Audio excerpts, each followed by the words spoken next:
Captain বিহান আরবিদ বেঁচে থাকতে তার চাচাতো বোনকে বিয়ে করবে না সে কখনো, তার উপর এমন বেয়াদব পাগল মেয়েকে নেবার।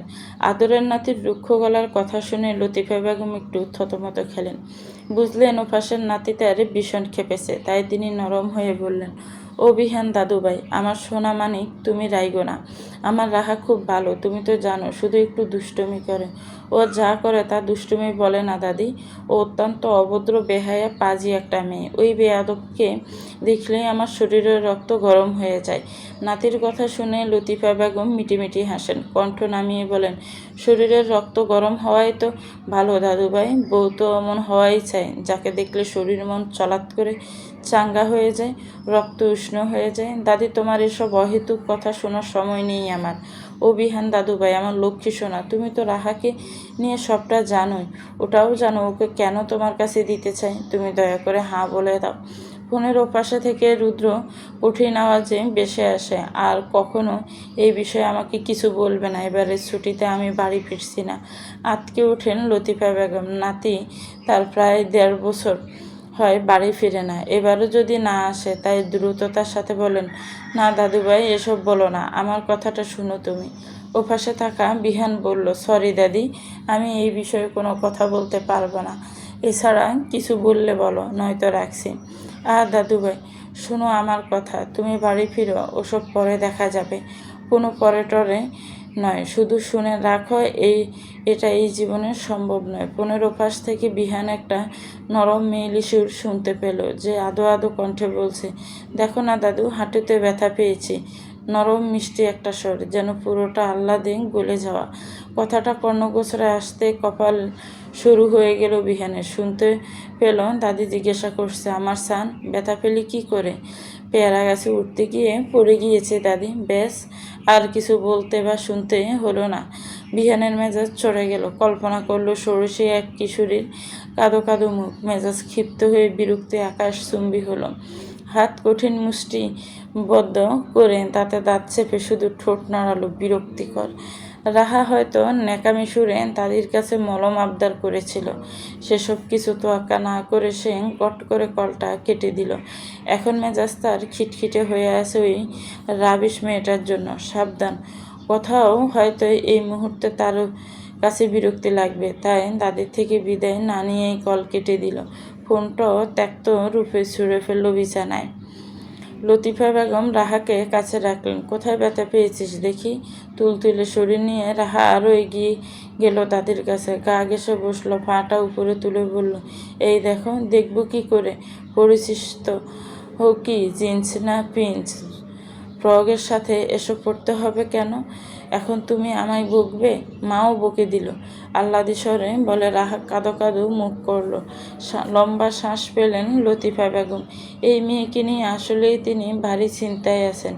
এমন আহ্লাদি অবুঝ মেয়ে হয়তো ওর বয়সে আর কেউ হয় না।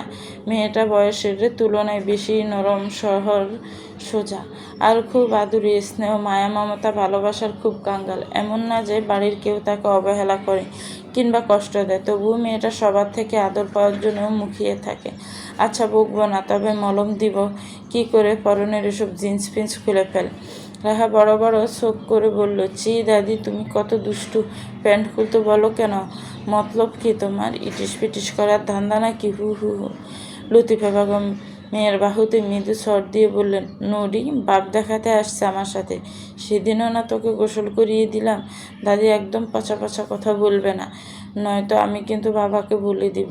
৬০ বছরের বৃদ্ধার মুখ মুচড়ালো। রং বাপ চাচার নুনির পুতুল। রাহা ভাব নিয়ে বলল, আমি তো পুতুলে, দেখো না পুতুলের মতো দেখতে সুন্দর, চাঁদের রঙের মতো গায়ের রং। রাহার এমন আদুরে মুখ, মেয়েটার হাসি দেখে লতিফা বেগমের অন্তর ঠান্ডা হয়ে যায়। তিনি হেসে রাহার মুখের দিকে তাকিয়ে থাকেন। এই মেয়েকে বিয়ে দিবেন কোথায় তিনি? বিয়ে দিয়ে থাকবেন কি করে বাড়ির সব কটা মানুষ? আবার বাহিরে বিয়ে দিলে হবে জ্বালা। এই মেয়ের হুটহাট আবদার দুষ্টুমি কে সহ্য করবে? এমন আদুরে একটা মেয়েকে তার নাতি বিহান কেন পছন্দ করে না? সব সময় খ্যাট করে, যেন মেয়েটার জন্মের প্রথম দিন থেকেই বিহানের এই আচরণের শুরু। তিনি রাহাত থুতনিতে হাত দিয়ে চুমু খান।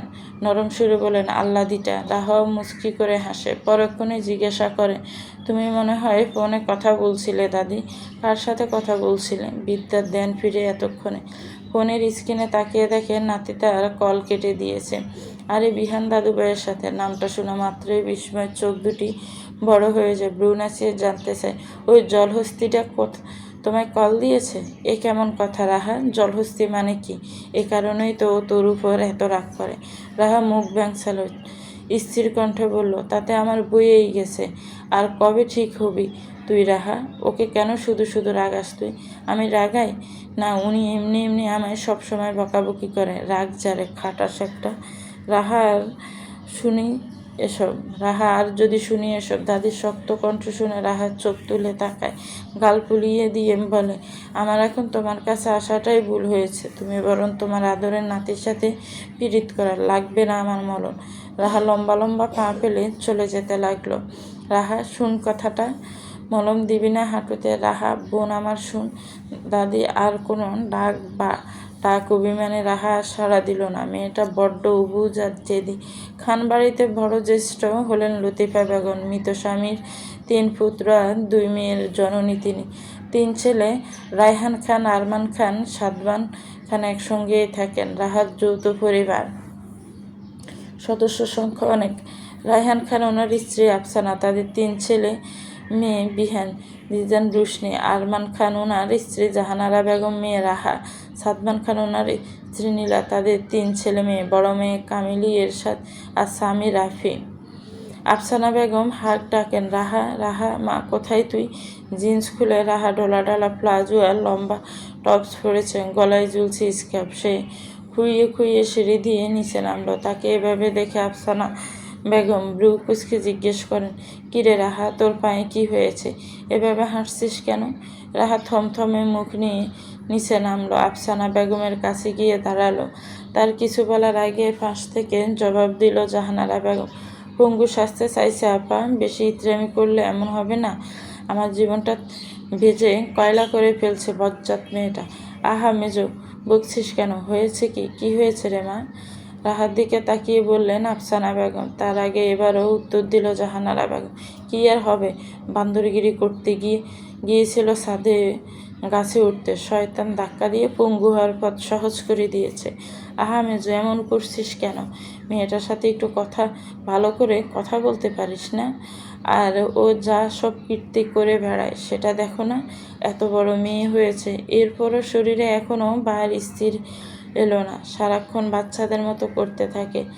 সারা বাড়ি ছুটোছুটি করে, গাছে ওঠে, বাগানে লাফাতে থাকে, এটা ওটা ভাঙতে থাকে, ঘর নোংরা করে ফেলে। ওর গুনগান গাইতে গেলে মুখ ব্যথা হয়ে যাবে আমার।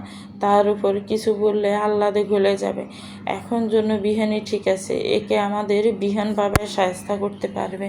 এভাবে বলিস না মেজো, ওর জন্যই তো বাড়িটা ফুরফুরে থাকে। খান বাড়ির প্রাণ যে ও।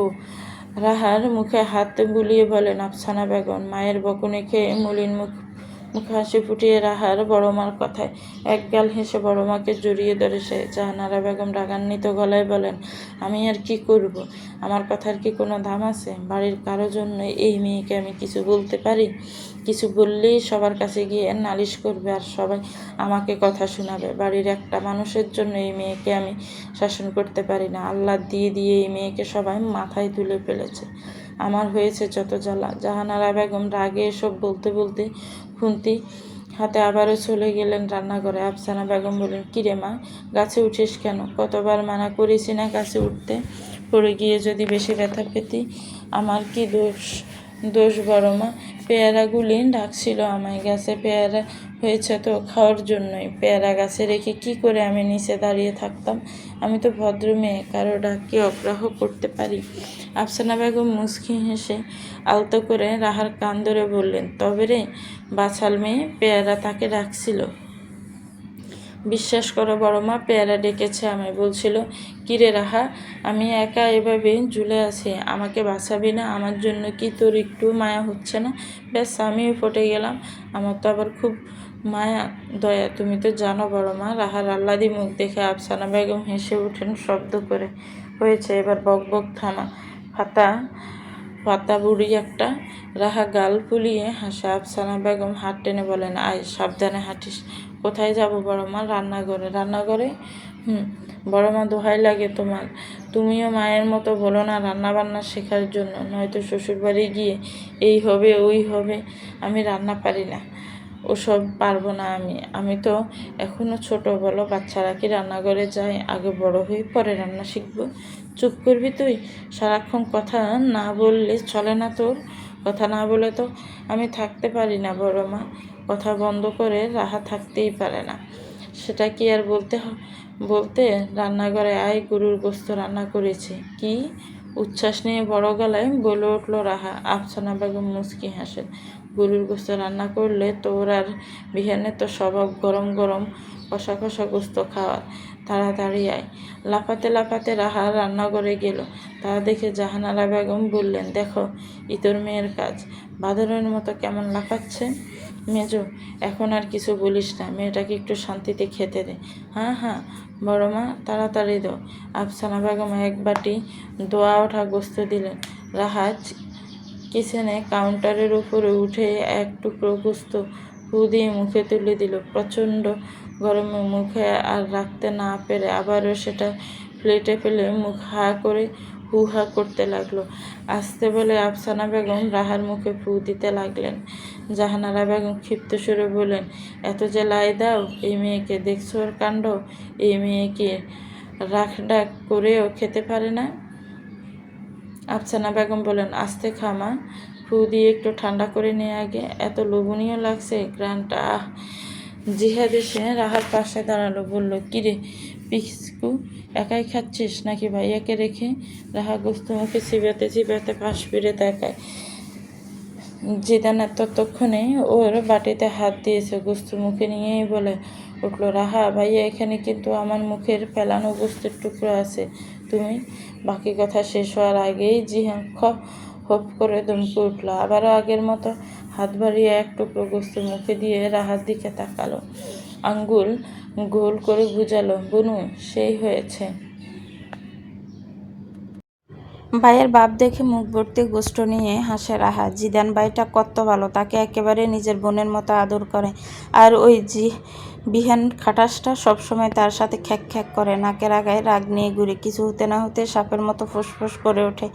রাহা মনে মনে ব্যঙ্গায় লোকটাকে। পরক্ষণে ভাই এর দিকে তাকিয়ে হাসে। হেলতে দুলতে রুশমিও চলে আসে রান্নাঘরে। ওদের দুইজনকে দেখে বলে, কিরে তোরা কি করছিস এখানে? জিহাদ বলে, তুই এখানে আসলি কেন?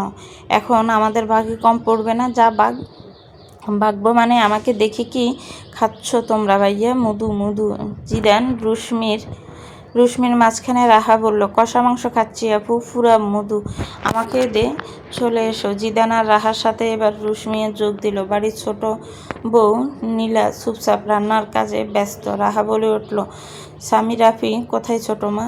তিনি রাহার দিকে তাকিয়ে মুচকি এসে বলেন, আছে হয়তো নিজেদের ঘরে। রাহা গলা চেঁচিয়ে বলল, স্বামী রাফি? পাশে থাকা রুশমিয়া জিদান মুখ কুচকে নেয়। খাওয়ার পাখি জিদান বলে, বনু, এটা তোর গলা নাকি মাইক? রুশমি জবাব দিল, বাঁশ। জিদান বলল, মনে হচ্ছে আব্বুর এবারে চেয়ারম্যানের নির্বাচনের টাকা খরচ করে মাইক আনতে হবে না, আমাদের পিচকুর খালি গলায় যথেষ্ট। কান জ্বালাপালা করে দিবে ভাইয়া। ধানি লঙ্কা না আমার বোন। রাহা হাসলো। স্বামী রাফিও যোগ দিল তাদের সাথে কষা গোস্ত খেতে। আফসানা বেগম পাতিল থেকে আবারও বাটি ভর্তি করে দিলেন মাংসের টুকরো। নীলা বেগম বললেন, বড় আফা, তরকারি তো কষাতেই শেষ হয়ে যাবে, মনে হচ্ছে আবারও বসাতে হবে মাংস। আফসানা বেগম বললেন, থাক থাক, মানা করিস না, ছোট ছেলে মেয়েগুলি একটু আনন্দ করে খাক। ফ্রিজের বাকি গোস্তটুকু ধুয়ে ফেল, কাল না হয় রহিমকে দিয়ে 10-12 কেজি আনিয়ে নেব। রাহাদের দিকে তাকিয়ে বলেন তিনি, তোদের আরও লাগবে? আমি তো এমনিতেই লোভী মা, কেউ কিছু দিলে না করতে পারি না। জিদানের কথায় হেসে ওঠেন আফসানা বেগম। পাজি কোথাকার, থামেন তিনি। কিরে কামিলি কোথায়? ওকেও ডাক। লীনা বেগম তৎক্ষণাৎ বলে উঠল, থাক না আপা, ওর হয়তো শরীর খারাপ। সে কি জ্বর টর এলো নাকি মেয়ের? বললেন জাহানারা বেগম তেমন কিছু না, বলছিল একটু ক্লান্ত। মা চাচির কথা শুনে রশ্মি আর চোখের রাহার দিকে তাকায়। গাদা মেয়েটা খাওয়াই ব্যস্ত, কিন্তু কামিলির বিষয়টা সে বোধহয় একটু আঁচ করতে পারল। বিহান নিজের ফ্ল্যাটে ল্যাপটপে বসে কাজ করছিল। গুরুত্বপূর্ণ একটা ফাইল তৈরি করছে সে। বর্তমানে কিছু আপডেট ইমিডিয়েট পাঠাতে হবে উপর মহলে। কালকে কল করেছিল মেজর ইমদাদ নেওয়াজ, ভরাট গলায় ইনফরমেশন চাইছিল। আজ না দিতে পারলে গম্ভীর রাগী লোকটা নির্ঘাত ফেটে যাবে। গোদলির হাওয়া বইছিল জানালার পর্দা পেরিয়ে, হালকা গায়ে লাগছিল সেই হাওয়া। পাশে থাকা কাউসের উপর পড়েছিল কোনটা, হঠাৎ সেটা বেজে উঠল। কল দিয়েছে তার টিম মেম্বার আরাফ। কপাল কুঁচকে সে দ্রুত কল রিসিভ করলো। আরাফ দ্রুততার সাথে বলল, স্যার ইমিডিয়েট একটু হাইওয়ে রাস্তায় আসেন, আমি ওদের চোখ রাখছি। মস্তিষ্ক সচল হয়ে গেল বিহানের। সে তৎক্ষণাৎ উঠে দাঁড়ালো। আই এম কামিং বলে কল কেটে দিল। কাবার্ড থেকে হালকা অলিভ রাঙা এক কালারের শার্টটা গায়ে নিয়ে এসে ছাপ নিয়ে বের হয়ে গেল। কোথায়, কোন হাইওয়ে কিছুই জানতে হলো না তার, কারণ নির্দিষ্ট এরিয়ায় কাজ করতে তারা। দ্রুত ফ্ল্যাটের দরজা লক করে বের হয়ে গেল সে। বিহানকে দিয়ে এত আশার কি হচ্ছে এখন? কি করছে সে? আমাদের কোনো আশার দাম আছে তার কাছে? ঢাকায় বসে কি করে ও? সকাল তখন 9টা বাজে। রাহা মাত্র ঘুম থেকে উঠেছে। হাই তুলতে তুলতে সিঁড়ি দিয়ে নামার সময় চাচাদের কথা শুনতে পেল সে। রায়হান খান বিরক্ত সুরে নিজের ছেলেকে নিয়ে কথা বলে যাচ্ছেন। পাশ থেকে ছোট চাচা সাদমান খান বললেন, ভাইজান উত্তেজিত হবেন না আপনি, শান্ত হন। আমাকে শান্ত হতে বলছিস কি করে? শান্ত হব? আমি এত আশা করেছিলাম ছেলেকে নিয়ে, বাহিরে লেখাপড়া করালাম, ভাবলাম ছেলে আমাদের অতে ব্যবসা বাণিজ্য সামলাবে। তা না করে সে কি করছে? কি না চাকরি করে যাচ্ছে সেই কয়েক বছর ধরে। বড় ভাইয়ের কথা শুনে মেজ ভাই আরমান খান বললেন, ভাইজান ও তো আর এখানে বসে নেই, চাকরি বাকরি করছে। তোমরা আর ওর হয়ে কথা বলো না। চাকরি করছে? কিসের চাকরি বাকরি করছে? কিছু জিজ্ঞেস করলে বলে সরকারি চাকরি।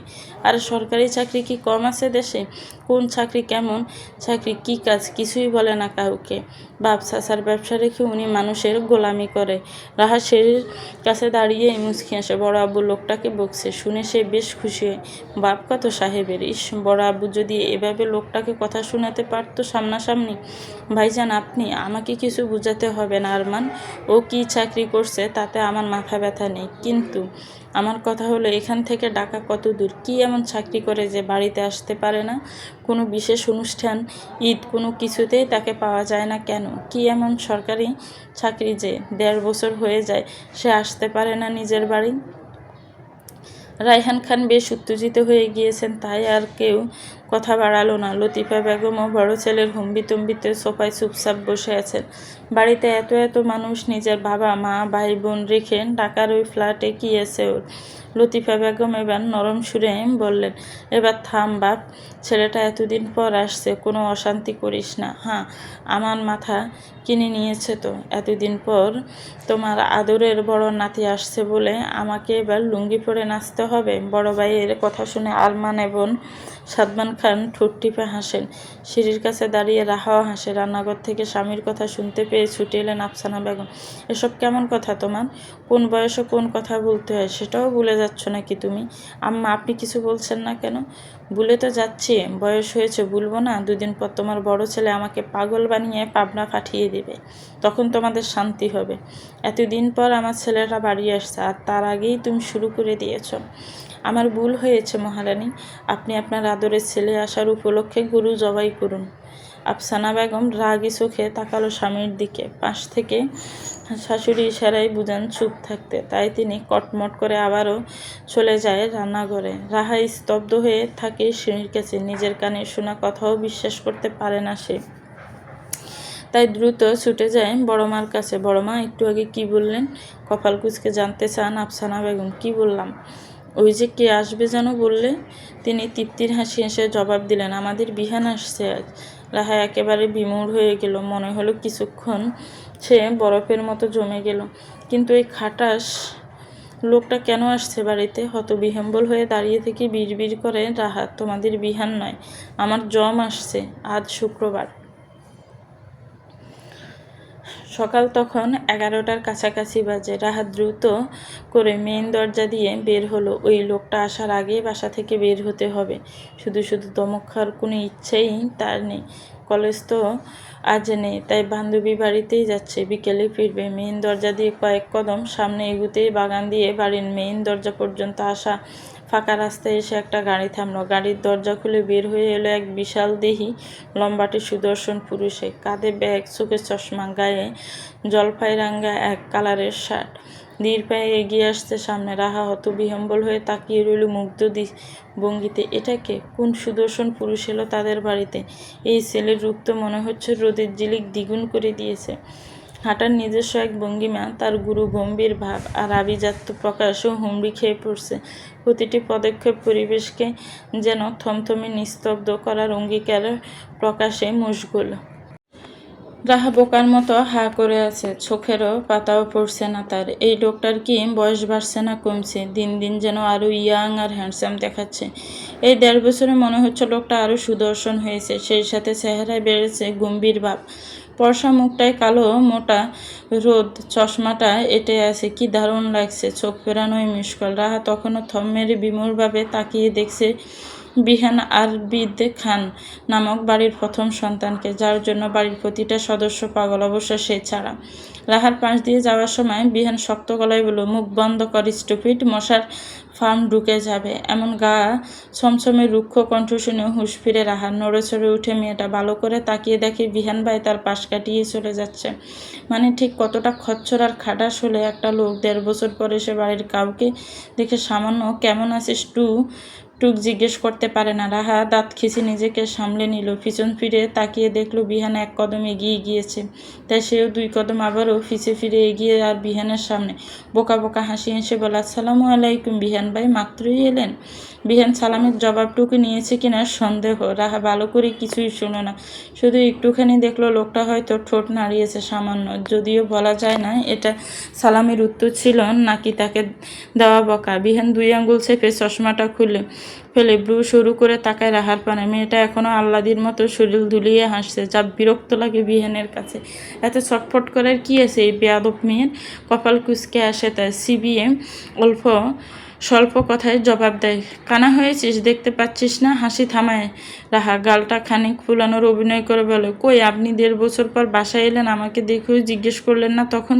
কি আপনাকে আমি কানা ডেকেছি? সামনে থেকে স্টুপিড বিরক্ত গলায় বলল বিহান। রাহা মোটেও সরল না। আমায় কিছু জিজ্ঞেস করলেন না কেন বিহান ভাই? দাঁত ফেঁসে জবাব দিল বিহান, প্রয়োজন বোধ করিনি। উত্তরটা বুঝি কিশোরী রাহার পছন্দ হলো না। সে কপাল কুঁচকে বলল, কেন প্রয়োজন বোধ করলেন না? হ্যাঁ, আমি কি মানুষ না? আমি কি আপনার কেউ না? আমি কি আপনার পরিবারের না? আমি কি আপনার বোন না বলুন? গম্ভীর স্বরে জবাব দেয় বিহান। তোকে কোনো কালে বোন হিসেবে মানিয়ে আমি? বিহান আর কথা বাড়ালো না, সে সামনে এগিয়ে গেল। রাগে দুঃখে দাঁত কটমট করতে লাগলো রাহা। মনে মনে হাজারটা বকে দিল বিহান ভাইকে। বিড়বিড় করে বলল, আমি আর এমনি এমনি এই জলহস্তিটাকে খাটাস বলি? উনি আসলেই একটা খাটাস। রাহা ফুসফুস করতে করতে লাগলো। বিহান কয়েক কদম এগিয়ে গিয়ে আবার থামলো। কাঁধে ব্যাগ নিয়ে ফিরে তাকালো ভ্রুকুটি করে। দেখতে পেল রাগে নিয়ে রাহা দ্রুত চলে যাচ্ছে বাহিরের দিকে। বিহান জোর গলায় তাকে ডাকলো, ওখানেই থাম রাহা। এত জোরে কথাটা বলল বিহান ভাই। রাহা সত্যিই থেমে গেল, কিন্তু পিছন ফিরল না। ওভাবে ওখানেই মূর্তির মতো দাঁড়িয়ে রইল। বিহান কপাল কুঁচকে এগিয়ে এলো তার দিকে। পূর্ণ দৃষ্টি দিয়ে রাহার দিকে তাকালো। পা থেকে মাথা পর্যন্ত গোল একটা ফ্রক পরেনে, উপরও কোটির সাথে গলা স্কার্ফ ঝুলানো, একটা জিন্স প্যান্ট পরনে, তার আবার পায়ে টাকনুর উপরে। বিহানের চোখে মুখে বিরক্তি ফুটে উঠে ত্যক্ত বরাট গলায় প্রশ্ন করলো, কোথায় যাচ্ছিস? রাহা হাসার চেষ্টা করলাম, বললাম বাহিরে। বাহিরে কোথায়? ঢোক গেল রাহা, ওই মিথিলাদের বাড়িতে। বিহানের কপালে বিরক্তি আরও কয়েকটা বাচ্চা দেখা গেল। ওখানে কি কাজ? না না এমনি, আসলে আন্টি যেতে বলেছিল তো তাই। কেউ বললেই যেতে হবে? তো হবে না, আমি খুবই ভদ্র বিহান ভাই, সবার সব কথা শুনি। আন্টি বলেছে আর আমি যাব না? আপনি ভেতরে যান, আমি যাই। রাহা তাড়াতাড়ি ফালানোর চেষ্টা করলো। বিহান আবার উঁচু গলায় ডাকলো, গেট দিয়ে এক পা বের হয়ে দেখ শুধু। রাহার পা থেমে গেল। খাটাসটা আসতে না আসতেই শুরু করে দিয়েছে তার ঐতিহাসিক বিরক্তিকর খাটাসগিরি। আজরাইল একটা। বিড়বিড় করতে লাগলো রাহা। বিহান আবারও অল্প শব্দে বলল, ভেতরে যা। রাহা তাকায় বিহানের দিকে, আবারও মিকি হেসে বলল, দেখুন বিহান ভাই, আন্টি যেতে বলেছে, এখন যদি না যাই? আর আমি তোকে ভেতরে যেতে বলেছি স্টুপিড, এখনই যা। দমক খেয়ে চুপসে গেল রাহা। জলহস্তিটা আসার 5 মিনিট হলো না, অথচ তাকে দমকানো শুরু করে দিল। রাহা গাল ফুলিয়ে রাগে মাথা নিচু করে রাখলো। তা দেখে বিহান হাত বাড়িয়ে ওর ঘাড়ের কাছে কটির অংশ মুঠো চেপে ধরল। এরপর বিড়ালের বাচ্চার মতো টানতে টানতে নিয়ে গেল ভেতরের দিকে, যেন কোনো অবাধ্য দুষ্টু বিড়ালকে ঘাড় ধরে নিয়ে যাওয়া হচ্ছে। বিহান শক্ত তবে স্বাভাবিক ভঙ্গিতে রাহার ঘাড়ের কটির অংশটুকু চেপে ধরে হাঁটতে লাগলো। না চাইতেও রাহা বিড়াল বাচ্চার মতো পা চালাচ্ছে। ও বিহান ভাই, ছেড়ে দিন না, যেতে দিন আমায়। বিহান কোনো জবাব দিল না, পাশ ফিরে তাকিয়েও দেখল না, শুধু শক্ত মুখে দরজার সামনে নিয়ে গেল টেনে। এরপর ঘাড় বাঁকিয়ে ফিরল রাহার দিকে। এই তোর সবার কথা শোনার নমুনা, তাই তো? দরজা বন্ধর দিকে তাকিয়ে রাহার মুখ ছোট হয়ে যায়। বাসার মেইন দরজা বাহির থেকে লাগানো। বিহানার কথা খরচ করলো না। এই বেয়াদবকে কিছু বলে লাভ নেই, নিশ্চয়ই বাড়ির কেউ মানা করেছিল বের হতে। তবুও বেয়াদব বের হয়ে এসে বাহিরে থেকে বাড়ির দরজা বন্ধ করে দিয়েছে। রাগে বিহানের শরীর জ্বলে উঠল। ইচ্ছল স্টুপিডটাকে ঠাটিয়ে একটা চড় লাগাতে। অবশেষে বিহান রাহার ঘাড়ের অংশ চেপে ধরে বাড়ির ভেতরে নিয়ে গেল। আম্মা, এই একটা ডাক শুনে আফসানা বেগম ছুটে এলেন। 1.5 বছর পর ছেলেকে দেখে আবেগে আপ্লুত হয়ে তিনি চোখের পানি ছেড়ে দেন। ছুটে গিয়ে জড়িয়ে ধরেন ছেলেকে। এরপর একে একে সবাই চলে এলো বসার রুমে। কামিলি বিহান ভাইয়ের আসার খবর শুনে দৌড়ে দৌড়ে এলো। তবে রাহাকে এভাবে দূরে রাখতে দেখে সে থমকে গেল। কপালে সরু বাজ ফেলে তাকিয়ে রইল মেঘ। রাহা চাপা গলায় বলল, দয়া করে এবার ছেড়ে দিন বিহান ভাই, সবাই দেখছে। বিহান রাহার কথা শুনে তাচ্ছিল্যের মতো ছেড়ে দিল হাতের মুঠো খানা কটির অংশটা। এমন একটা ভাব করলো যেন ময়লার কোনো জিনিস ছুঁড়ে ফেলে দিয়েছে সে।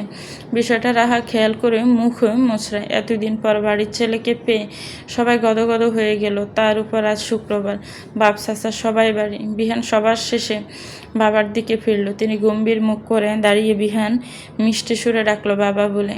1.5 বছর পর ছেলেকে দেখে তিনি আর রাগ করে থাকতে পারেননি। ছেলের কাছে আসতে তিনিও জড়িয়ে ধরলেন। যত যাই বলুক, ছেলের সামনে তিনিও যেন বাধ্য হয়ে যান।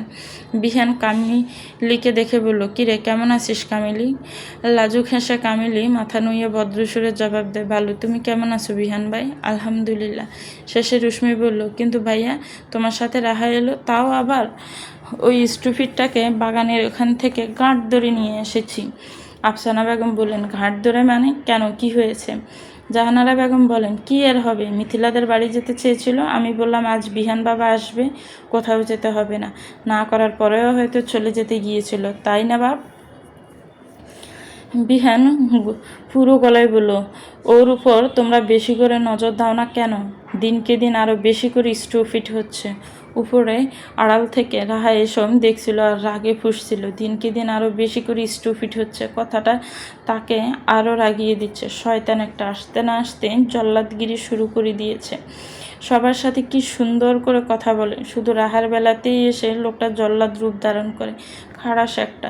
রাহার রাগে ফোঁস করতে করতে মুখ ভেঙিয়ে বলল, ঘেট ধরে খাড়াস একটা। দুপুরে খাবার টেবিলে তখন এলাহি কাণ্ড। মা চাচি মিলে বাড়ির আদরের সন্তানের জন্য টেবিল ভর্তি করে রান্না করেছে। কি নেই সেখানে? মাছ, গোস্ত, চিংড়ি, কোরমা, কুপ্তা, ছোটো মাছের চচ্চড়ি থেকে শুরু করে নানান রকম ভর্তা পর্যন্ত করা হয়েছে। সাথে পায়েস পিন্নি তো আছে। সব কিছু দেখে রাহা মুখ ব্যাংচায়। বাড়িতে মনে হয় কোনো মানুষ নয়, রাক্ষস এসেছে। রাহা মুখ মুচড়াতে নিজের জায়গায় বসে। তার ঠিক সোজাসুজি অপর পাশে বসে জিজান, আর পাশে নীরবে এসে বসেছে বিহান। জিদান 2 হাত ডলে প্রফুল্ল মুখে বলল, বাহ, আজ তো দেখি বেশ খাওয়া দাওয়া হবে, তাই না রে বনু? আফসানা বেগম হেসে ওঠেন, কোনো শুক্রবার কম করে খাস তুই বলতো? মা আর যাই করো, খাওয়া নিয়ে খুঁটা চলবে না। রায়হান খান বলেন, বাদ দাও সবার প্লেটে, বিহানকে দাও আগে। রাহা ফ্যাল করে তাকিয়ে রইল। মাত্র কয়েক ঘন্টা আগে সকালে ছেলেকে কি ঝাড়ি দিল অদেখায়। যেই সামনে পেল সব ভুলে গেল। লোকটা কি জাদু জানে, সবাইকে কেমন বশে করে নেয়। বিহান ফ্ল্যাটে থাকলেও সবসময় সবসময় খাবারের প্রতি সচেতন, বেশি তেল মশলা বা জাল খাবার সবসময় এড়িয়ে চলে। তবে আজ এত এত খাবার দেখে তারও লোভ হলো। মা চাষি এত কষ্ট করে রান্না করেছে বলে সব কিছুই নিচ্ছে। পাতে একটা চিংড়ি মাছ আসতেই বলল বিহান, মা চিংড়িটা তুলে নাও। কেন রে? একটাই তো দিলাম, খেয়ে দেখ বাবা। খানবাড়িতে সবচেয়ে চিংড়ি যদি কেউ পছন্দ করে তাহলে সেটা হলো রাহা, এরপর জিদান আর স্বামী রাফি। বিহানের কথা শুনে কামিলি মিষ্টি হেসে দ্রুত বলে উঠল, তুমি না খেলে আমাকে দিয়ে দাও। তা শুনে পাশ থেকে দ্রুত রাহা উঠে দাঁড়িয়ে বিহানের প্লেটের চিংড়িটা থাবা বসিয়ে দিতে বলল, না না কামিলি আপু, চিংড়ি একটুও পছন্দ করে না, তার চেয়ে বরং আমাকে দিন। ততক্ষণে রাহা চিংড়ি থাবা বসিয়ে নিয়েছে নিজের পাতে। মুখের রাজ্য জয়ের হাসি হাসতে লাগলো পাতে বড় বড় দুইটা চিংড়ি দেখে, কিন্তু চোখ তুলে দেখলো না বিহানের ভয়ঙ্কর রক্তচক্ষুগুলি। রাহার কাজে বাকিরা হা করে তাকিয়ে আছে। আফসানা বেগম কিছু বলবেন তার আগে বিহান চেঁচিয়ে উঠল, স্টুপিড একটা, সামান্য ম্যানার্সটুকু শিখিসনি। রাহা কিছু না বুঝে বোকার মতো তাকিয়ে রইল বিহান ভাইয়ের দিকে। পাশ থেকে ছেলের রাগ বুঝে বললেন আফসানা বেগম, বাবা তুই শান্ত হ। সামান্য কিসের জন্য? কিসের সামান্য? কি সামান্য? ছোট লোকের মতো এমন করবে কেন? ন্যূনতম ভদ্রতাটুকু নেই ওর মাঝে। রাহা চোখ দুটি ছলছল করে ওঠে। সামান্য একটা চিংড়ির জন্য বিহান ভাই তাকে ছোট লোক বলল? জিদান, রুশমি, রাফি, স্বামী রাফি সবাই চুপ। কামিল অদ্ভুত মুখ করে মাথা নিচু করে রেখেছে। খাবারের জমজমা পরিবেশ মুহূর্তে থমথমে হয়ে গেল। বিহান আবার উচ্চস্বরে বলল, এত বড় হয়েছ অথচ এখনও বুঝে না কোনটা করা ঠিক আর কোনটা উচিত নয়। আমাকে বললে কি আমি চিংড়িটা দিতাম না ওই স্টুপিডকে? ইডিয়েট, কেন অন্যের পাতে হাত দিতে হবে? এটা কোন ধরনের অভদ্রতা কাজ? রাহার খুব কান্না পেল। বলতে ইচ্ছে হলো, আপনি তো আমার পর নয় বিহান ভাই, আমার চাচাতো ভাই, কাছের মানুষ। সামান্য চিংড়িটা নিয়েছি বলে এভাবে বলবেন? কিন্তু কান্নারা গলায় আটকে এসেছে বলে তার পারল না। আফসানা বেগম তীক্ষ্ণ গলায় বললেন, এমন করছিস কেন বাপ? ও তো তোর ছোট বোনই হয়। না হয় তোর কথাটা শেষ হওয়ার আগে গর্জে উঠল বিহান। তার চিৎকারে সবাই নড়ে চড়ে উঠল। রাহা শরীর দুলিয়ে কেঁপে উঠল। সামান্য চিংড়ির জন্য এমন হবে জানলে কোনো সময় বিহান ভাই এর পাতে হাত দিত না। বোন মাই ফুট, এসব ডিসগাস্টিং কথাবার্তা আর কখনো বলবে না মা। রায়হান খান শান্ত তীক্ষ্ণ গলায় বললেন, সামান্য একটা ব্যাপারে এতটা রিয়েক্ট কেন করছো বাবা? বিহান জবাব দেয় না। রাহার লজ্জা অপমানে চোখ ভর্তি পানি নিয়ে আবারও বিহান ভাইয়ের পাতে চিংড়িটা দিয়ে ধরে আসা গলায় বলে, সরি বিহান ভাই। তাতেই যেন আরও তেলে বেগুনে জ্বলে ওঠে বিহান। রাগে দাঁতের দাঁত কেটে বলতে লাগে, ননসেন্স গাদা, তোকে বলেছি এটা আবার ব্যাগ দিতে। রাগে পারে না বিহান এখানেই রাহাকে চিবিয়ে খায়। এই গর্দবটা কবে বড় হবে? কবে সব কিছু বুঝতে শিখবে? রাহা মাথা নিচু করে রাখে, চোখ দুটিতে জলের সুই সুই। বিহান দাঁড়ালো, গম্ভীর গলায় বলল, এক ফোঁটা চোখের পানি ফেলে দেখ খালি কি করি তোকে। রাহা কান্না আটকাবে কি, তার চোখ দিয়ে আরও পানি বের হয়ে আসতে চাইল, যেন খাটাস লোকটা না করেছে বলে আরও বেশি করে কান্না পেল তার। বারবার নাক টানল সে। তা দেখে জিদান চিবিয়ে ফিসফিস করল, বনুর বাচ্চারে, এটার জন্য না চাঁদ রেলের কাছে আবার দোলাই খাস। বিহান বিরক্ত রাগান্বিত চোখে কেবল তাকিয়ে দেখছে রাহার কাছে। লতিফা বেগম বললেন, এবার দাদুভাই ও ছেলে মানুষই করে তোমার পাতে হাত বাড়িয়েছে তাই বলে এত রেগে যাচ্ছ কেন? বাড়াবে কেন? ওর কি এখনও ছেলে মানুষের বয়স আছে সেটা বলো। ভেবেচিন্তে কাজ করা যায় না? এখনও ও ছোট। আরমান খান মেয়ের মলিন মুখটা এক পলক দেখলেন। পাশ থেকে সাদমান খান বললেন, হয়েছে বাবা, এটা নিয়ে রাগ করো না। আমাদের রাহা এমনই দূরত্বফনা করে সবসময়, তুমি প্লিজ ঠান্ডা হও। জাহানারা বেগম রেগে মেয়েকে বললেন, সব সময় মানা করি তো এমন উচ্ছৃঙ্খলগিরি করতে? মানা করি না, তবু কেন শুনিস না কথা? সব কিছুর মাঝে গণ্ডগোল না পাকালে চলে না তোর? জাহানারা বেগমের মতিগতি বুঝে বিহান আবারও চেঁচিয়ে উঠল, মেজো চাচি, আমার সামনে যেন ওর গায়ে একটা হাতও না ওঠে। থেমে যান জাহানারা বেগম। আরমান খান এবার মুখ খুললেন, তুমিও দেখছি ছেলে মানুষই করার চেষ্টা করছো জাহানারা। আমাকে না বলে এসব তোমার মেয়েকে বলো, যদি একটু কাজে আসে। তরকারির বাটি খালি বাটিটা হাতে নিয়ে তিনি চলে যান রান্নাঘরে। আফসানা বেগম একটু ইতস্ত করে। তিনি জানেন জাহানারা মেয়েকে অতিরিক্ত ভালোবাসে। এর কারণও ওনার জানা। রাহা ছলছল চোখ নিয়ে মাথা নিচু রেখে উঠে যেতে চাইল। তীক্ষ্ণ চোখে সামনে বসা বিহান সেটা দেখে কঠিন গলায় বলে, খাবার রেখে এক পা উঠে দেখ, তোর পা দুটি আমি এখানেই কাটবো। রাহা এবার সত্যিই কান্না ফেল, ঠোঁট দুটি কেঁপে উঠল তার। বিহানের সব তোয়াক্কা না করে নিজের পাতে ফেরত দেওয়া চিংড়িটা আবারও তুলে দিল রাহার প্লেটে, সাথে বাটি ভর্তি চিংড়ির তরকারিটা ওর সামনে রাখলো। অনেকটা ক্ষোভ নিয়ে ফিসে বলল, খাবার শেষ না করে উঠতে পারবি না, ইডিয়েট। অন্য সময় হলে এত চিংড়ি দেখে সে খুব খুশি হতো, কিন্তু এখন একটুও ভালো লাগছে না তার। মনে মনে রাহার বড্ড রাগ হলো, দাঁত কিরমির করে বকতে লাগলো বিহান ভাইকে। খাটাসটা এসেছে পর থেকে তাকে শান্তি দিচ্ছে না, যত তাড়াতাড়ি বাড়ি থেকে বিদায় হয় ততই শান্তি তার। রাহ পাশে বসা কামিলির দিকে মুখ ঘুরিয়ে মোটা গলায় প্রশ্ন করলো, কামিলি আপু, বিহান ভাইয়ের ওই পচা চিংড়িটা আমি খাবো না, তোমাকে দিয়ে দেই? ফোলা ফোলা গাল দিয়ে আদো কণ্ঠে বলা রাহার কথার ধরন দেখে বাকিরা মুচকি হেসে উঠল। শুধু রাগে শরীর জ্বললো বিহানের। সে কটমট করে তাকিয়ে রইল রাহার দিকে। কামিলি বিহান ভাইকে দেখে মাথা নিচু করে জবাব দিল, না, ওটা তোকে দিয়েছে, তুই খা। অন্য জিনিসের প্রতি আম্মা এত নজর নেই।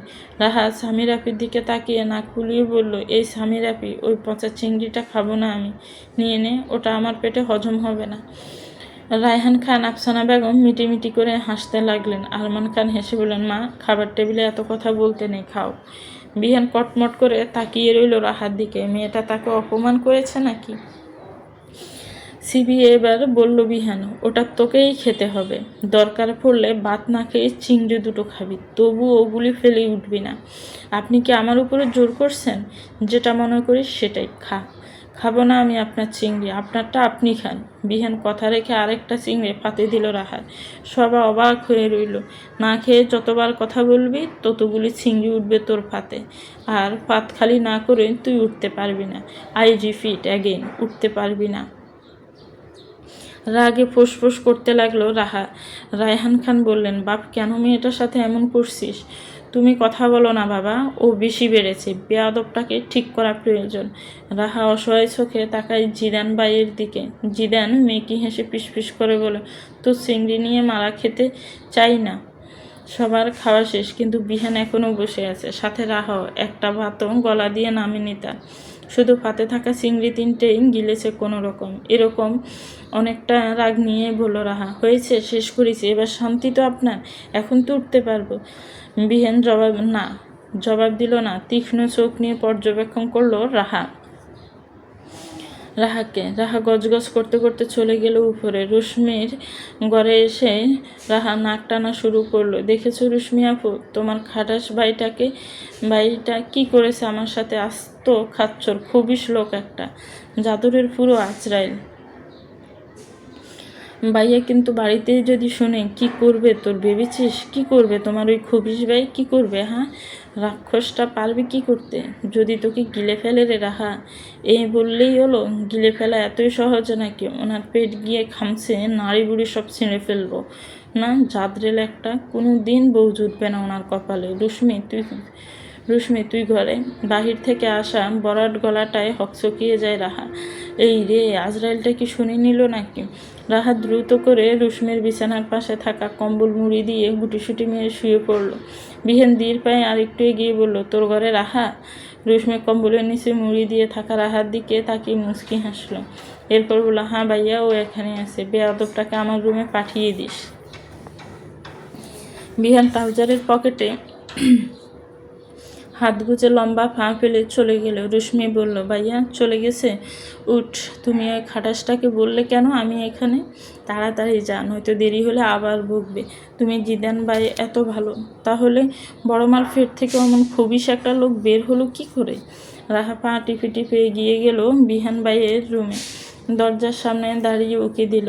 বিছানার উপর পাশে থাকা সোফাটায় ল্যাপটপে নিয়ে বসে কাজ করছে শয়তান লোকটা। সে দরজার সামনে দাঁড়িয়ে ভালো করে দেখলো ড্রেসিং টেবিলটা। ওই তো, ওখানে নতুন আরও কতগুলি পারফিউম যোগ হয়েছে। নিশ্চয়ই লোকটা ঢাকা থেকে নতুন নিয়ে এসেছে। আরও খুশিতে লাফাতে ইচ্ছে হলো তার। পারফিউমের প্রতি তার প্রবল যোগ। প্রতিদিন জিদান ভাইয়ের ঘর থেকে পারফিউম মাখে সে।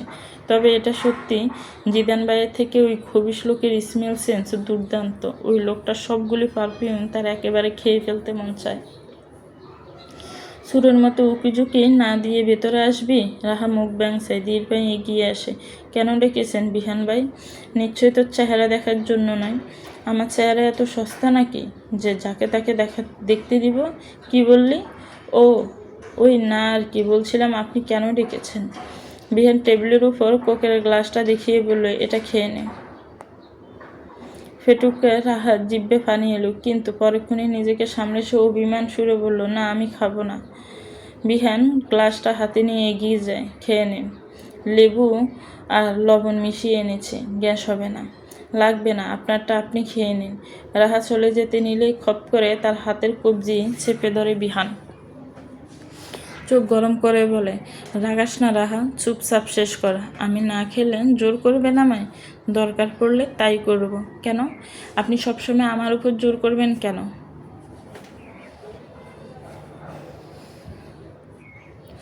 স্টুপিড, সবসময় এত কথা বলতে হবে কেন তোকে?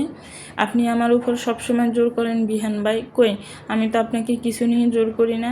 তুই আর আমি কি এক হলাম? পার্থক্য কি? আপনি আমি একই কথা। বিহানের উষ্ঠপুষ্ট নিগুড় দুলে উঠল। রু খানিকটা সরু করে একটু ঝুঁকলো রাহার দিকে, ফিসফিস করে বলল, সত্যি কি তুই এতটা বুঝদার হয়েছিস যে বুঝিস আমি তুই একই কথা? হঠাৎ বিহান ভাই এতটা কাছে আসায় রাহাত থতমত খেলো। তাল সামলাতে না পেরে পিছনে হেলে পড়তে নিলে বিহান ওর পিছনে হাত চেপে ধরে ওকে সামলে নেয়। বিহান ভাইয়ের আচমকা স্পর্শে কেঁপে উঠল সে। দ্রুত করে নিজেকে সামলে দাঁড়ালো। এই তোর বড় হাত ধরন? বিহানের চোখে মুখে বিরক্ত ফুটে ওঠে। তোর এইটুকুন শরীরে বার স্থির হবে কবে আসবে রে রাহা? রাহা কেমন হাসপাস করে, স্টুপিড একটা, এটা নিয়ে বিদায় হওয়া আমার রুম থেকে। রাহা কপাল কুঁচকে নিচু গলায় বলে, এমন দমকাচ্ছেন কেন আপনি? বিহান কটমট করে রাহার বাহু চেপে ধরে। আহ, কত মৃদু শব্দ করে সে। বিহান তাকে টেনে দরজার বাহিরে নিয়ে গিয়ে হাতের গ্লাসটা ধরিয়ে দেয় রাহাকে। শক্ত কঠোর গলায় বলে, তুই বেয়াদবকে দেখলেই আমার প্রচণ্ড রাগ হয়, ইডিয়েট, সো আউট। বিহান তর্জনী আঙ্গুল উঁচু করে করিডোরের পথ দেখিয়ে দিল। রাহাকে আর কিছু বলার সুযোগ না দিয়ে মুখের উপর শব্দ করে দরজা বন্ধ করে দিল। রাহা রাগে কটমট করে বলল, খুবই একটা খাটাসের বাচ্চা, খাচ্ছর ডেকে এনে অপমান করে, ধাত্রীর একটা। বিকেলবেলায় বাগানের দিকে রোশনি সহ রাফি, স্বামী জিদান, রাহা কানামাছি খেলছিল। তার পাশেই একটা পুকুর আছে। বিহান বাড়ি আসলেই মাঝে মাঝে এখানে গোসল করা। আজও দুপুরের পর বের হয়ে সবে এলো, ঘামে ভিজে জবে হয়ে। রাহাকে দেখে বলল, যা আমার টাওয়াল ট্রাউজার আর সাবান নিয়ে আয়। রাহা গাল ফুলিয়ে বলল, আমাকে কেন বলছেন? কারণ তুই পিচ্ছি, বাড়ির ছোট মানুষ, মাথায় কোনো গিলু নেই, আর ছোটদের সবাই কাজে দেয়। যা এবার। নাক ফুলিয়ে রাখা জবাব দিল, আপনার কে বলেছে আমি ছোট? আমি যদি ছোট হই, স্বামী রাফি কি? স্বামী রাফির মাথায় তো তোর চেয়ে বেশি গিলু আছে। বক বক না করে দ্রুত যা। যাব না আমি। আপনি সবসময় এমন করেন আমার সাথে। পাশ থেকে কামিলি দ্রুত করে বলল, থাক না বিহান ভাই, ও যখন না করছে আমি গিয়ে নিয়ে আসি। কামিলি বিহানের জবাবের আশা না করেই ছুটে গেল। জিদান বলে উঠল, মনে হচ্ছে ভাইয়ের জন্য কামিলির দরদ দুধের মতো উতলে উতলে পড়ে মাইরি। রুশমি রাহাকে রাগ দেখিয়ে বলল, ভাইয়ের জিনিসগুলো এনে দিলি না কেন? কেন এনে দিব? আমার কি ঠেকা পড়েছে? তোকে ভাইয়া এমনি এমনি কাদা বলে না। জিদান বলে উঠল, সাথে বলদও বলে। রাহা নাক মুখ খুলিয়ে অভিমানী গলায় বলে, ভাইয়া তুমিও? না ভাই, আমি তো শুধু বলছিলাম ভাইয়াকে আমরা মেরে দিব। সত্যি তো? তোর কি মনে হয় বনু, কেউ যেচে পড়ে বাঘের গুহায় ঢোকে? শয়তানের পাছায় আঙ্গুল দেওয়া যায়, কিন্তু বিহান আরবিদ খানের সাথে উহু। ততক্ষণে কামিলি সব জিনিস এসে বিহানকে দিল। সে সুন্দর করে হাসি দেয়। তা দেখে শরীর জ্বলে রাহার। খচ্চরটা শুধু তাকেই বকাবকি করে। যাত্রীর বিহান কতগুলি ডুব দিয়ে এসে শরীর উপর বসে গায়ে সাবান মাখতে লাগলো। যা দেখে রাহা মুচকি মুচকি এসে গান ধরল, গসা মাজা যতই করো আসলে তুমি কাইল্লা, কোনো লাভ হইব না গো সাবান ছোড়া ডইল্লা। রাহার গান শুনে সবাই হকচকিয়ে গেল। মুখে তাদের মিটিমিটি একটা হাসি দেখা গেল। রাহা তবুও থামল না। সে নিজের মতো গান গাইতেই লাগলো। আচমকা আর চোখে বিহান ভাইয়ের দিকে তাকাতে তার গলা থেমে যায়। সাবান মাখা সুদীর্ঘ বলিষ্ঠ শরীরটা শিউরে তোলার মতো। বিহানবাইকে কাইল্লা না, বরং ধলাবিলে বলা যায়। পুরুষ মানুষ এত সৌন্দর্যের অধিকারী হতে হবে কেন? বিহানবাইকে একটু রাগাতে গানটা ধরেছে, কিন্তু ওই রক্ষচক্ষু দেখে এবার গান দূরের কথা, গলা শুকিয়ে এলো তার। বিহান আগুন চোখ লাল করে নিয়ে কটমট করে তাকিয়েছে রাহার দিকে। বাকি সবাই লুকিয়ে চুরিয়ে হাসছে। যদি বিহানবাই দেখে তাহলে তাদেরও রক্ষা নেই। বিহানকে এমন ক্ষিপ্তভাবে তাকিয়ে থাকতে দেখে ইতি করে রাহা গান থামিয়ে দিয়ে ঢোক গিলে হাসার চেষ্টা করলো। আমতা আমতা সুরে জানালো, আসলে গানটা নতুন বের হয়েছে তো, বাজারে চলছে খুব। কি গান গাইছিলি তুই? বিহানবাইয়ের চিবানো সুর শুনে রাহার হালুয়া টাইট হয়ে যায়। মনে মনে বলে, বাঘ রাহা, বাঘ বাঁচতে চাইলে বাঘের সামনে থেকে পালা। ওই বিহানবাই আমার আসলে পেয়েছে। আমি আসছি, গান নিয়ে আপনার সাথে আমি পরে কথা বলবো। রাহাকে আর পাইকে সে দৌড়ে পালালো। রাফি চেঁচিয়ে বলল, কি হলো আপু, তুমি কি পালিয়ে যাচ্ছ? তুমি না সবসময় বলো তুমি খুব সাহসী। বাগানে ফুলের গাছের আড়ালে গিয়ে চোখ রাঙালো রাহা। হুমকি সুরে বলল, আবার তোকে একা পাই শুধু, রাফির বাচ্চা।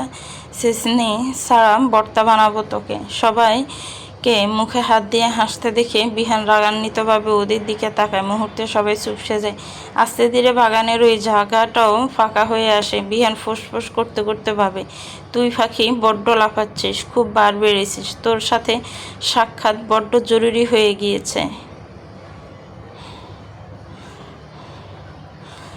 থামে বিহান। অবচেতন মনে আবার বিড়বিড় করে, পাখি উঠতে শিখেছে, অথচ শিকারি এখনো মাঠেও নামেনি। সন্ধ্যায় খানবাড়িতে নাস্তার আসর জমেছে। প্রতিদিনকার মতো একজনের শূন্যস্থানটা আজ ভরাট হয়ে গিয়েছে বলে 16 কলা হয়তো পূর্ণ হয়েছে। আফসানা জাহানারা নীলা মিলে গরম গরম পেঁয়াজু আর সিঙ্গারা বেজেছে, সাথে চা বিস্কুটটা আছে। ছেলের দিকে তাকিয়ে জিজ্ঞেস করলেন আফসানা বেগম, তুই কি চা নিবি বাবা নাকি কফি? সবসময়কার মতো গম্ভীর গলায় জবাব দিল বিহান, একটা ব্ল্যাক কফি। সিঁড়ি দিয়ে তখন রাহা নামছিল। বিহানের কথা শুনে তেতে উঠে মনে মনে বলে, আপনি যেমন তিতা, গিলেনও শুধু তিতা জিনিসে, আস্ত তিত করলা একটা। পরক্ষণে গরম গরম সিঙ্গারা দেখে রাহা হুমড়ি খেয়ে পড়ল। এক ছুটে গিয়ে একটা সিঙ্গারা তুলে নিল হাতে।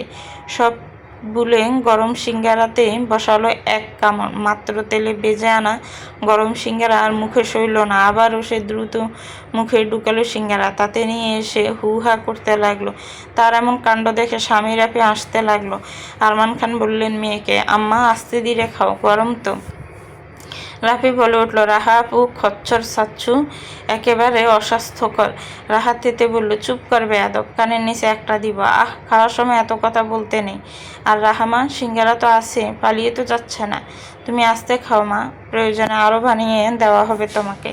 রাহা এবার মুখটা কালোই করে নিল। মিনমিন সুরে বলল, থাকলেই বা কি, সবাই এখনই সাবার করে দিবে, একটার বেশি পরে বাগেই পাবো না। রাহার কাণ্ড তীক্ষ্ণ নজরে সবটা দেখে বিহান বিরক্ত সুরে বলল, স্টুপিড একটা। বিহানের কথা শুনে উপস্থিত সবাই বুঝলো এটা সে কার উদ্দেশ্যেই বলেছে, কিন্তু কেউ কিছু বলল না, কথা আর বাড়ালো না। রাহারও পাত্তা না দিয়ে মুখ মুচড়ে ফু দিয়ে সিঙ্গারা খেতে লাগলো।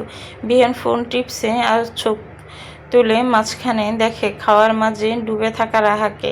ফোলা ফোলা গোল দুটি দিয়ে যে যখন ফু দিচ্ছে তখন অদ্ভুত অস্বস্তি হচ্ছে বিহানের মাঝে। নিজেকে বড্ড কষ্টে দাঁতে দাঁত চেপে সামনে রাখছে সে। মেয়েটা আসলে একটা বিরক্তিকর, সবসময় এমন কিছু না কিছু করবে যেটা বিহান দেখতে চায় না।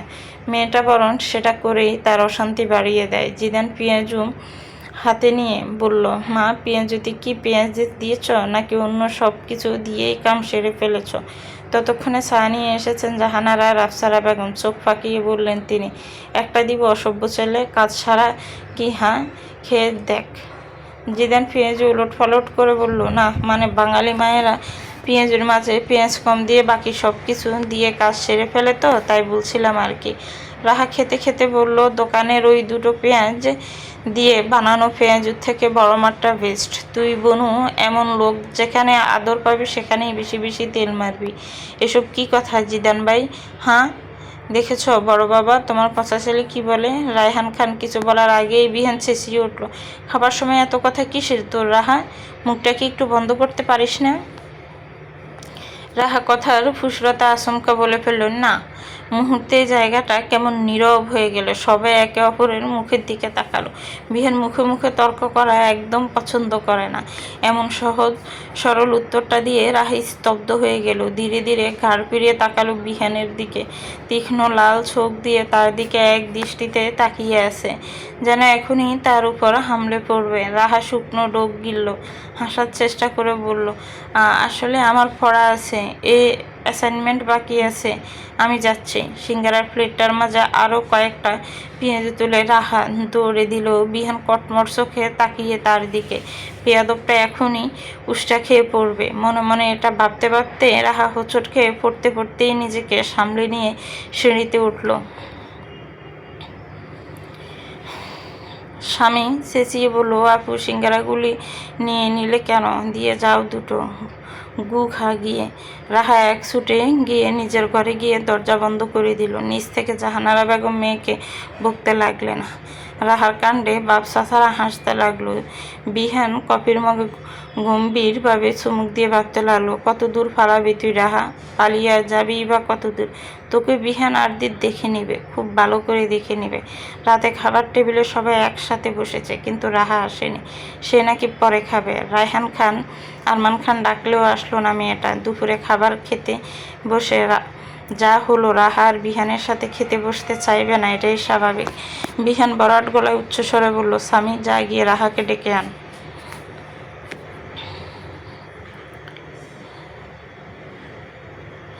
গিয়ে বলবি আমি ডেকেছি, এখনই যাতে নিচে আসে। আমাকে যদি উপরে যেতে হয় তবে ওর জন্য কিন্তু সেটা ভালো হবে না। তার 1 মিনিট পার হলো না, রাহাকে নিচে আসতে দেখা গেল। বিহান বেশ ভালো করেই জানে এই মেয়েকে ভয় না দেখালে কথা শুনবে না। বজ্জাত হাঁটি না একটা। সবাই চুপচাপ করে খাবার খাচ্ছে। খাবার টেবিলে সব সময় যাও কথা হয়, তাও কেবল রাহা বলে, আর রাহার জন্যই অন্যদের কথা বলতে হয়। তবে পরিবেশটা আজ অন্যরকম, যেন রাহার জম বসে আছে আজ। তাই চুপচাপ ভদ্র মেয়ের মতো খাবার খাচ্ছে সে। বিহান খাওয়ার ফাঁকে ফাঁকে একবার দুইবার চোখ তুলে দেখছে ও মেয়েটাকে। নিজের ফাতের গরুর গোস্তের বেশ বড় একটা পিস বিহান কামিলির ফাতে তুলে দিল। মেয়েটা হাস্যোজ্জ্বল মুখে কেবল তাকালো বিহান ভাইয়ের দিকে। বিহানও ইশারায় খেতে বলল। রায়হান খান ছেলের এহেন কাজে সন্তুষ্ট হন। তিনি বেশ বুঝতে পারেন দুপুরে কামিলি চিংড়ি চেয়েছিল, আর সেটা রাহা তুলে নিয়েছে বলে এখন বিহান নিজেই কামিলির পাতে গোস্ত তুলে দিল। ওনার এই ছেলে চুপচাপ, রাগী আর গম্ভীর হলেও সব দিকে নজর রাখার মতো বৃহৎ এক গুণের অধিকারী। তাদের এই দৃশ্য দেখে রাহার শরীর জ্বলে উঠল। রাগে দাঁত কটমট করলো তার। শয়তান খুবিস একটা লোক, বাড়ির সবার সাথে ভালো, শুধু তার বেলাতে ধমক বকা আর রাগারাগি। মনে মনে হাজারটা বকাবকি করলো সে বিহান ভাইকে। ক্ষিপ্ত ভঙ্গিতে এক নজরে তাকিয়ে রইল তার দিকে। তখন বিহানের চোখ ওর উপর পড়তে রাহা তাকে দেখিয়ে মুখ মুচড়ে খাবার ছেড়ে উঠে গেল। রাত প্রায় 10টার উপরে। রাহা নিচে নেমেছে ফ্রিজ থেকে কিছু নেবে বলে। যতক্ষণ সজাগ থাকে ততক্ষণ কিছু না কিছু তার খেতেই হবে। রান্নাঘর থেকে টুকটাক শব্দ শুনে রাহা এগিয়ে গেল। আফসানা বেগম তখন কফি বানাচ্ছেন। এখন কি করো বড় মা? তুই এখানে কেন? কিছু লাগবে? না, ওই দেখতে এলাম ফ্রিজে কিছু আছে নাকি। রাহার বোকা বোকা হাসি মুখ দেখে হাসেন আফসানা বেগম।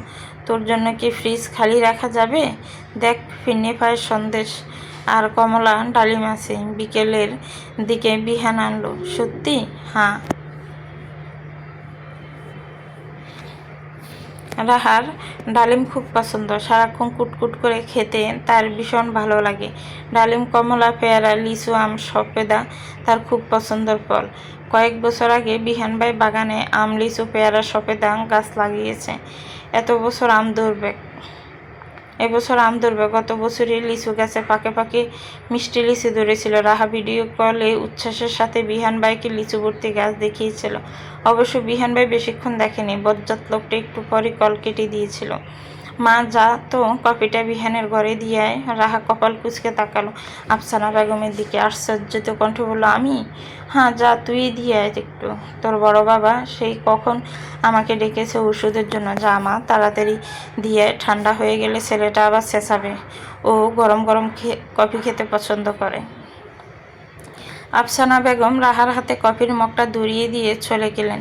যাওয়ার আগে ঘাড় ফিরিয়ে এক পলক দেখালেন চিন্তিত রাহাকে। চলবে। তো ভিউয়ার্স, গল্পটার এই পর্ব কেমন লেগেছে একটি কমেন্টস করে জানাবেন। গল্পটা ভালো লাগলে একটি লাইক করবেন, গল্পটাকে শেয়ার করবেন, আর আমার চ্যানেলকে সাবস্ক্রাইব করবেন। যারা অলরেডি সাবস্ক্রাইব করে রেখেছেন তাদেরকে অনেক অনেক ধন্যবাদ। ভালো থাকবেন, সুস্থ থাকবেন, আমার চ্যানেলের সাথেই থাকবেন। আল্লাহ হাফেজ। আসসালামু আলাইকুম রহমতুল্লাহ।